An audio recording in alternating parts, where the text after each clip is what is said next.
Olá pessoal, tudo bem com vocês? Guilherme Shibata na área para conversar com vocês sobre dois grandes épicos da literatura brasileira. Cara, que história engraçada, velho, na verdade. Curiosas, curiosas. Não acho grandes livros, grandes obras, mas tem histórias bem curiosas, bem interessantes aqui para a gente estudar. Estou falando do O Uruguai, do Basílio da Gama, e desse livrinho aqui, ó, velho. Caramuru, do Frei José de Santa Rita Durão. É sobre esses dois livros que a gente coloca dentro, né, da gaveta do arcadismo, portanto estamos falando sobre arcadismo aqui, que falaremos hoje, certo? Bom, um vídeo já que já está rolando aí, eu falei sobre o arcadismo, características gerais do arcadismo do Brasil, qualquer coisa você recorre a ele, certo? E aqui a gente estuda duas obras específicas, tá? Dentro da estética Arcade, né? Dentro do olhar do Arcade que busca, né, nas referências clássicas do século XVI a sua poesia. Então, vamos lembrar do século XVI que a gente tinha os sonetos de Camões e o Camões épico. Então, a gente já estudou no arcadismo, por exemplo, o Cláudio Manuel da Costa e o Tomás Antônio Gonzaga, falta os épicos. Cadê os épicos? Estão aqui, velho, né? O Uruguai, do Basílio da Gama e o Caramuru, do Santa Rita Durão. Beleza? O Uruguai, velho, não é o Uruguai, ó, não esquece, velho, né? Faz referência a isso, mas não é o Uruguai, é o Uruguai. De 1769 é um poema épico. 5 cantos, versos decassílabos, né? Bem a tradicional maneira clássica, com estrofação livre e versos brancos, ou seja, sem rimas. E aí a diferença também, né, para a tradição camoniana. Tem algumas diferenças, tá? Não segue o modelo camoniano de 10 cantos. Não precisa se atrer, né, não precisa se preocupar com isso. Eu estou trazendo essas informações por curiosidade para você ter, mas, né, para quem vai fazer Enem, isso, certo? Não tem qualquer relevância. Por quê? Porque o Enem está muito mais preocupado com conteúdo e não com decorar coisinhas assim, tá? Tenta a conciliação e a louvação de Pombal e o heroísmo indígena, tá? Mostrado o que vai acontecer aqui. Em Portugal está rolando o período pombalino, tá? Marquês de Pombal é um homem super importante dentro das visões iluministas do século XVIII, que, né, a história chama de déspota esclarecido, ou seja, aquele cara que vem para reformar as coisas, para dar uma modernidade, uma modernização ao país, Portugal no caso. Vamos lembrar, a gente é colônia ainda, e o nosso querido autor aqui, né, pensando, porque o Basílio da Gama ele já foi jesuíta, e os jesuítas estão feios na fita agora. A gente, né, durante o descobrimento do Brasil, quando a gente fala de literatura, de informação, o barroco, a gente fala da importância da figura dos jesuítas, né, da ordem dos jesuítas. E aqui os jesuítas estão sendo meio que colocados para baixo. Os caras não estão mais gostando, porque os jesuítas se interferiam, gostavam de interferir e muito nas questões do Estado. E agora vamos lembrar, com o iluminismo, a gente, né, deixa de lado um pouco a fé e prestigia o quê? A razão. E é por isso que aqui vai ter uma grande crítica e o vilão da história vai ser um jesuíta, certo? Ó, jesuíta no papel de vilão. Mais um pouco de história para a gente falar da arquitetura desse épico. Acontece no Brasil, né, entre Portugal e Espanha, uma troca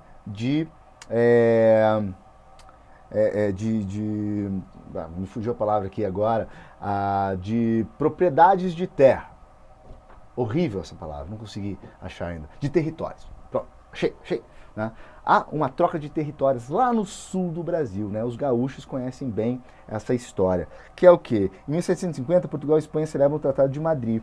Fica acertado, entre muitos outros pontos, que os 7 povos das Missões, que é um lugar massa pra caramba no Rio Grande do Sul, tá? Sob o comando dos jesuítas espanhóis, seria entregue ao controle português. E a colônia de Sacramento, que era portuguesa, outro lugar muito massa lá no Uruguai para você visitar, tá? Então, você vai na colônia de Sacramento visitar, eu fui 2 anos atrás, lá é colonização portuguesa, ou seja, arquitetura portuguesa, tal. Hoje é o Uruguai Tranquilex lá, certo? É o lugar onde saem os navios para fazer o buquebus, né, que atravessa do Uruguai para a Argentina. É uma cidade muito legal, uma cidade turística, bonita pra caramba, bem legal de conhecer.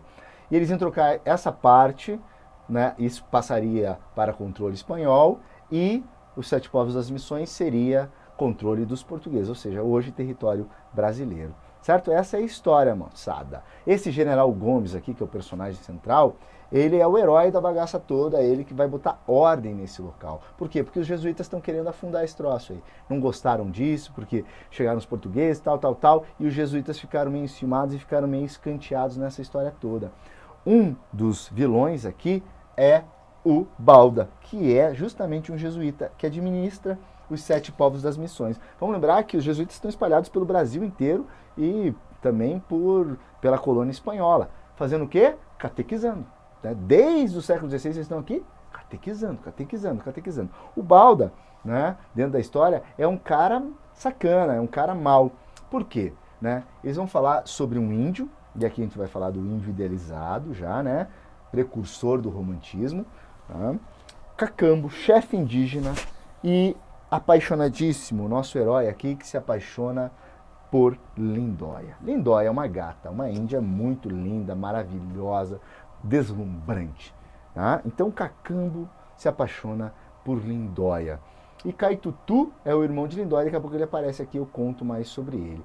Acontece que o Balda, para melhorar as questões administrativas e políticas da área, ele queria que o filho dele, Baldinha, vamos chamar assim, né, se casasse com a Lindóia, porque Lindóia era, né, uma índia respeitada, o pai dela era muito respeitado, e se rolasse esse casamento entre o jesuíta e o índio, as coisas ficariam mais tranquilas pro Balda, entendeu? Bom, entretanto, Lindóia gosta de quem? Cacambo, velho. Cacambão. Cacambão é índio massa, velho. É índio Rambo, certo? É índio que começa a pronunciar o romantismo. Daqui a pouco eu falo disso, aguardo essa frase, tá?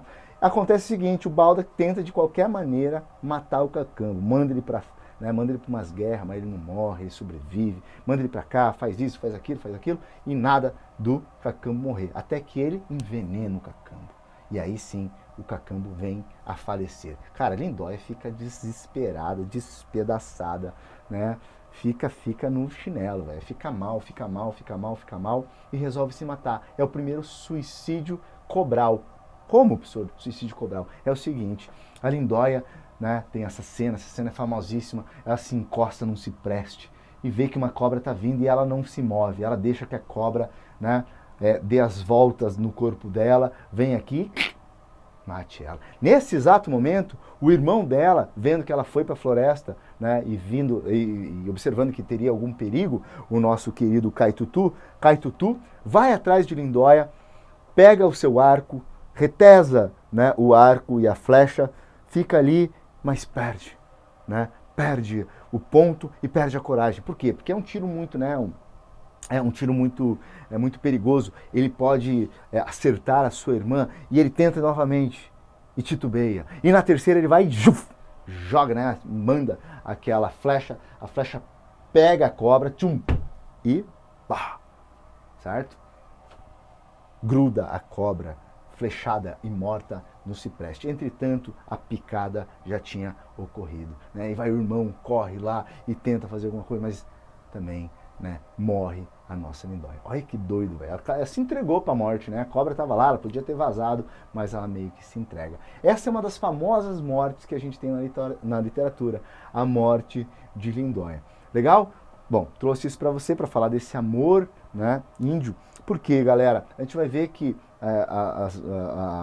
a crítica pontua essas duas obras, tanto o Uruguai quanto o Caramuru, como obras prenunciadoras, né, que vão começar a ter características do que a gente vai ver no romantismo. Porque o romantismo vai, através, né, da obra, claro, principalmente do José de Alencar, certo? Explorar muito a figura desse índio idealizado. E é o que a gente vê aqui já, através da Lindóia e também aqui no Santa Rita Durão, a partir de outras índias como a Paraguaçu e a Moema.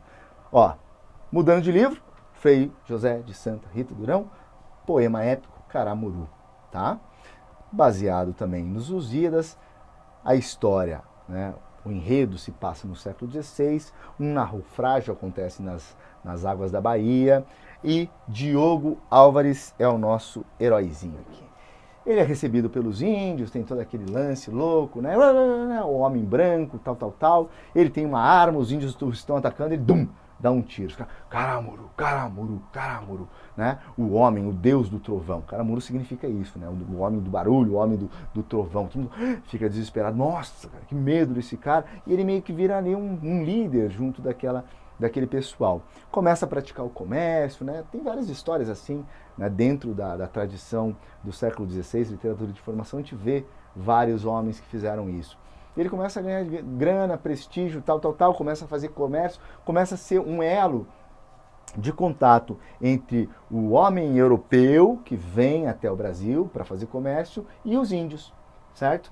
E, claro, quando ele chega lá, ele vai receber os favores, né? A tradição indígena de bem acolher, favores das mulheres. Tem um monte de mulher lá que gosta dele, diz que o cara é bonitão, tal, mas tem duas irmãs que disputam o seu amor, né? É Paraguaçu e Moema, certo? A Paraguaçu é que chega primeiro, ele gosta da Paraguaçu, certo? Fala, ô Paraguaçu, tal. E o Paraguaçu fala, olha, né, tudo bem que tem eu sei que você gosta de mim, mas tem minha irmã também, você não quer aproveitar, né, já dar um rolê com ela? Fala, mas como, né, isso é proibido na minha, né, eu sou cristão, como é que eu vou fazer isso? Ah, para com isso. Vamos lembrar que o índio, né, é bem mais maleável, o índio poligâmico, não está atrelado a essas questões de, um para um, né, ali é um para todo mundo, então fica tranquilo, né, vai dar tudo certo. E claro, né, certo momento, ele está ficando muito famoso, o pessoal lá da Europa o convida para fazer uma viagem até a França. O rei quer o conhecer. E ele aceita. Os caras falam, então venha. Ele fala, mas eu tenho umas 20 mulheres aqui, velho. Posso levar todo mundo? Não, escolhe uma, né? Mas por quê? Porque se chegar aqui com 20 mulheres, todo mundo aqui vai querer ter 20 mulheres. Ah, tá certo, tá. Bom, ele vai ter que catequizar Paraguaçu, vai ter que casar com ela, e aí sim ele vai. Só que todas as outras ficam com o coração despedaçado, inclusive a irmã de Paraguaçu, a Moema. E outra morte, vejam que a gente falou de duas mortes nesse vídeo, né? Famosa na literatura brasileira, do arcadismo, é a morte de Moema, tá? A morte de Moema, porque é até engraçada a cena, né? Não estou exagerando não, velho. O navio parte, cara, e são centenas de mulheres se atirando na água. Imagina uma cena dessa, né? Um cara lá no barco e uma centena de mulheres pulando na água, indo até o barco. O que você vai fazer quando chegar no barco? Né? No navio, né? Aquele navio, aquele, né, Titanic. Vai fazer o quê? Escala o navio? Faz o quê? Não adianta, né? Nunca se jogue na água atrás de um navio, que não vai adiantar nada. Mas aqui é literatura, né? Uruguai. Desculpa. Falhou minha voz aqui. Aguinha. Uruguai e o Caramuru são precursores desse romantismo, né? Que a gente vai também ver depois no século XIX. Trechinho aqui para terminar. É fama então que a multidão formosa. Ó, multidão, não estou mentindo não, hein? Multidão formosa das damas que Diego pretendiam, ou seja, as mulheres que gostavam do Diegão. Vendo avançar-se a nau na via ondosa e que a esperança de alcançar perdiam, entre as ondas com ânsia furiosa nadando o esposo pelo mar seguiam, e nem tanta água que flutuava vaga, o ardor que o peito bem banhava apaga. Aí, a morte de Moema. Perde o lume os olhos, perde a cor, né, o brilho os olhos. Pasma e treme, pálida cor, aspecto moribundo. Com mão já sem vigor, soltando o leme, entre as salsas escumas desce ao fundo. Mas na onda do mar, que irado freme, tornado a aparecer desde o fundo. Ah, Diogo cruel, disse com mágoa, e sem mais vista ser, sorveu-se na água. Né? Então, ela vai lá, tá tentando nadar, daqui a pouco vem uma onda e a leva para baixo. Né? Fazer aqui, afunda. E de repente ela dá aquela subidinha e fala o quê? Diogo cruel. E volta a submergir. E morre. Massa? Sentiu? Sentiu o drama? É essa, morte de Moema. Falamos hoje então sobre duas mortes. Um tanto quanto, esse vídeo ficou um tanto mórbido. Galera, curte aí, me manda as suas impressões do vídeo, por favor, conversa comigo, fala se eu gostei de tal coisa, não gostei mais da outra, manda um joia e a gente vai conversando. Aquele abraço para vocês, caloroso aqui do professor que os tem em alta estima. Fui!